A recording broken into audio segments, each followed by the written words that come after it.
Se você acabou de digitar câncer de mama no Google, provavelmente quer saber uma coisa: será que eu tenho risco? E talvez você já tenha ouvido histórias de alguém da família que teve e esteja se perguntando: isso vai acontecer comigo também? Hoje eu quero te dar uma resposta baseada em evidência, não em medo, não em exagero e não em promessa de cura milagrosa. Vamos falar sobre o que a ciência sabe sobre os fatores de risco para o câncer de mama, dividindo claramente o que você não pode mudar e o que você pode sim influenciar, porque essa diferença importa muito. A primeira coisa que eu preciso te dizer é essa: a maioria dos casos de câncer de mama não é hereditária. Apenas 5 a 10% dos casos estão diretamente ligados a mutações genéticas hereditárias, como as famosas mutações nos genes BRCA1 e BRCA2. Isso significa que cerca de 90% dos casos surgem em pessoas sem histórico familiar significativo, sem mutação conhecida e com uma combinação de fatores hormonais, metabólicos e de estilo de vida. Por que isso importa? Porque quando acreditamos que o câncer de mama é só genética, acabamos achando que não temos nenhum controle.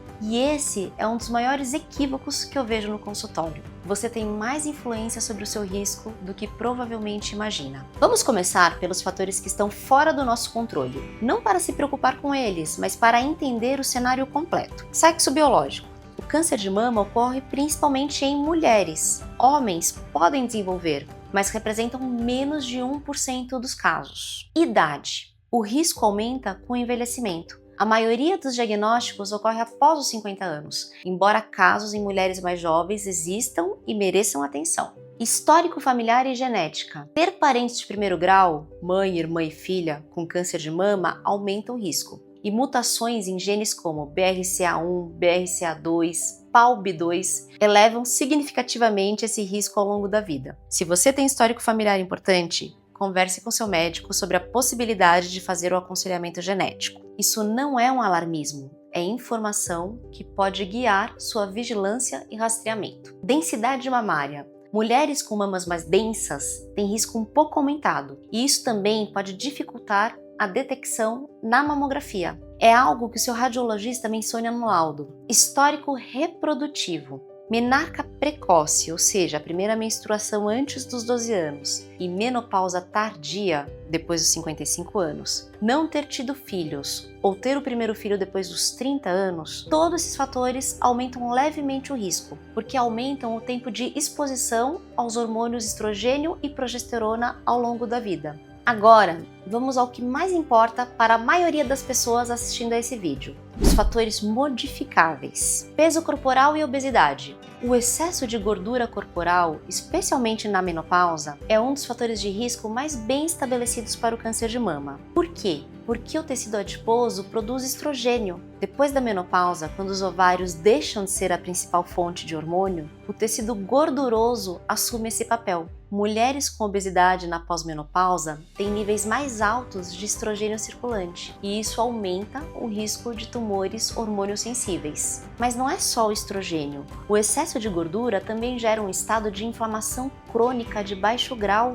e resistência à insulina. E esses dois estados juntos criam o que a ciência chama de um microambiente tumoral favorável ao crescimento de células cancerosas. Vou me aprofundar nesse ponto daqui a pouco, porque ele é central. Sedentarismo. Atividade física regular reduz o risco de câncer de mama, e as evidências são consistentes. O exercício atua em múltiplas frentes. Reduz estrogênio circulante, melhora a sensibilidade à insulina, diminui a inflamação e fortalece a imunidade. Não precisa ser maratona. Estudos mostram benefício com 150 a 300 minutos de atividade moderada por semana, ou seja, cerca de 30 minutos por dia, 5 vezes por semana. Álcool. Esse é um ponto que muitas pessoas não conhecem. O álcool é um carcinógeno classificado pelo grupo 1 da IARC, o mesmo grupo que o tabaco. E o risco para câncer de mama começa já com o consumo leve a moderado. Cada dose diária de álcool aumenta o risco em cerca de 7 a 10%. Não existe dose segura estabelecida quando o assunto é câncer. Tabagismo. Fumar aumenta o risco, especialmente quando o início foi antes da primeira gravidez. Agora vem a parte que eu acho mais fascinante e mais subestimada. Quando falamos de estilo de vida na medicina, Não estamos falando de bem-estar genérico. Estamos falando de variáveis biológicas concretas que influenciam o ambiente interno do seu corpo. Deixa eu explicar 3 mecanismos principais. 1.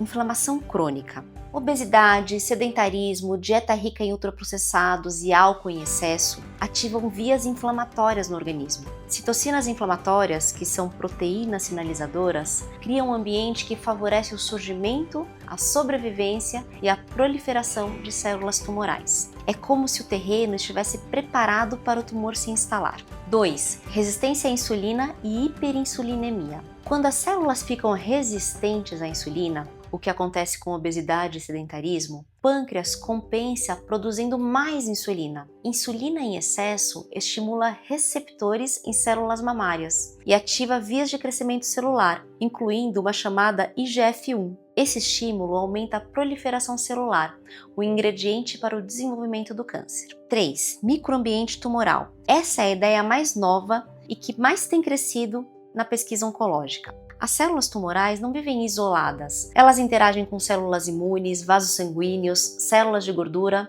e fibras do tecido ao redor. Esse conjunto forma o microambiente tumoral. Quando o organismo está inflamado, com insulina elevada e estrogênio em excesso, esse microambiente se torna mais permissivo ao crescimento tumoral. A conclusão prática? Estilo de vida não é só hábito saudável, é modulação biológica ativa. Atividade física, controle de peso, alimentação adequada e abstinência de álcool agem sobre esses mecanismos de forma mensurável. Nos últimos 20 anos, o tratamento do câncer de mama avançou de forma impressionante. Temos hoje terapias-alvo, imunoterapia, anticorpos conjugados. As taxas de sobrevida melhoraram significativamente. Mas isso não significa que a prevenção ficou obsoleta. Pelo contrário. Primeiro, porque prevenção evita o sofrimento diagnóstico e do tratamento, por mais eficaz que ele seja. Segundo, porque evidências recentes mostram que o estilo de vida também influencia os desfechos de quem já teve câncer. Ou seja,